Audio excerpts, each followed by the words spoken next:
আছে ঠিক আছে 14টাৰ 11খনত পদুম 2খনত হাতী আৰু এখনত ট্ৰেক্টৰ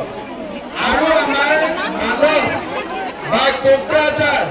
বা বাসবাৰীত আমি কি চিনত ভোট দিব লাগিব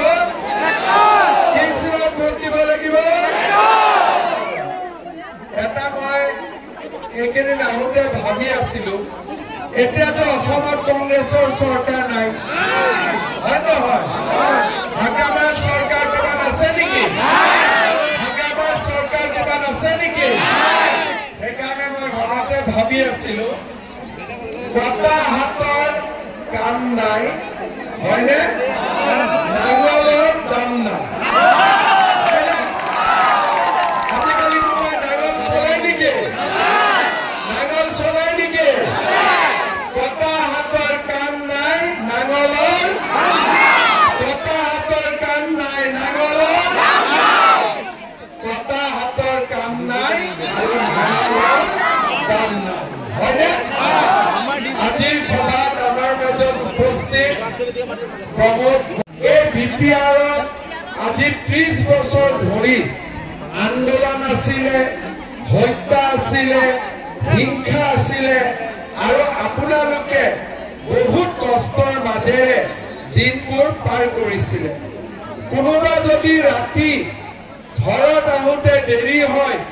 মাক বাপেকে ভয় খাইছিলে যে আমাৰ ইয়াতে কিবা গণ্ডগোল হৈ গ'ল নেকি কৰবাত বোমা ফুটিলে নেকি কৰবাত গণ্ডগোল হৈ গ'ল নেকি দোকানদাৰ মানুহে গধূলি সোনকালে দোকান বন্ধ কৰি দিয়ে চাকৰি কৰা মানুহে সোনকালে ঘৰলৈ উভতি আহে আৰু মানুহে কষ্টত জীৱন যাপন কৰিছিলে সেই আছিলে 2014 চনৰ কথা মোদী ডাঙৰীয়া ভাৰতৰ প্ৰধানমন্ত্ৰী হ'ল সকলোৰে লগত কথা পাতিলে শান্তি চুক্তি হ'ল আজি আমাৰ বিটিআৰত কিবা হুলস্থুল আছে নেকি কিবা গণ্ডগোল আছে নেকি বোমা বাৰুদৰ ঘটনা হৈছে নেকি গুলি বাৰুদৰ ঘটনা হৈছে নেকি একো হোৱা নাই এসময়ত আমাৰ ৰাইজে বন্দুকৰ শব্দত গুলিৰ শব্দত ৰাতি শুবলৈ গৈছিল আজি আমি এই বছৰ কুলি কেতেকীৰ মিঠা মাতত আমি সকলোৱে বহাগ বিহু পালন কৰিছো আজি আমাৰ বিটিআৰত কোনো আন্দোলন নাই বিটিআৰত ধৰ্ণা নাই বিটিআৰত ধৰ্মঘট নাই বিটিআৰত আন্দোলন নাই গুলি নাই বন্দুক নাই আজি আমাৰ এই অঞ্চলটো এটা শান্তিৰ নতুন অঞ্চললৈ ৰূপান্তৰ হৈছে এতিয়া ৰাতি 2টা বজাতো যদি ঘৰৰ ল'ৰা বাহিৰত থাকে মাক বাপেকে চিন্তা নকৰে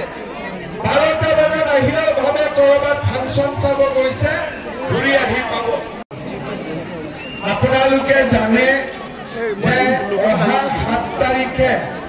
লোকসভাৰ নিৰ্বাচন অনুষ্ঠিত হ'ব আমাৰ সমষ্টি পুনৰ্গঠন হ'ল এই অঞ্চলটো মানস নামেৰে এটা নতুন বিধানসভা ইয়াতে সংৰক্ষিত কৰা হ'ল হৰভোগ সমষ্টিৰ পৰা কিছু অঞ্চল আহিলে ভবানীপুৰৰ পৰা কিছু অঞ্চল আহিলে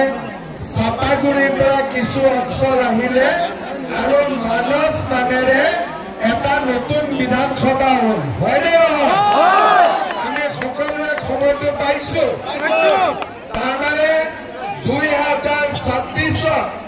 আমি মানস বুলি ভোট দিম আগৰ দৰে ভবানীপুৰ